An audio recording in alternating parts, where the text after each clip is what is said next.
Subscribe करें और दबाएं बेल आइकन ताकि कोई खबर रह न जाए।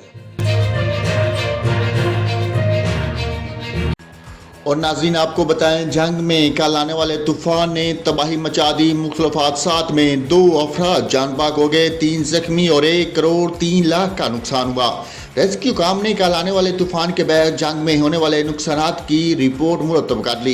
रिपोर्ट के मुताबिक 2 अफराद जान बाग जबकि 3 जख्मी और 1 करोड़ 3 लाख का नुकसान हुआ। रेस्क्यू काम की जारी करदा रिपोर्ट के मुताबिक कोट शाकर में छत गिरने से 10 साला बच्चा नानी समेत जान बाग हो गया। वाकया में जख्मी 2 अफराद को रेस्क्यू 1122 ने अस्पताल मुंतकिल कर दिया। मौजू मुरादवाला में दीवार गिरने से एक शख्स जख्मी हुआ। सरगोदा रोड पर फोम के गोदाम में आतिशज़दगी की वजह से 1 करोड़ का सामान जल गया। आसमानी बिजली गिरने से हाकबाऊ शुगर मिल्स में आतिशज़दगी के बायस 3 लाख का नुकसान हुआ। अलावा जी रेस्क्यू एहलकारों ने मुख्तलिफ मकामात पर गिरे दरख्त हटाने के लिए ऑपरेशन किया। तमाम तार ऑपरेशन की निगरानी डिस्ट्रिक्ट एमरजेंसी ऑफिसर अली इसनैन ने खुद की।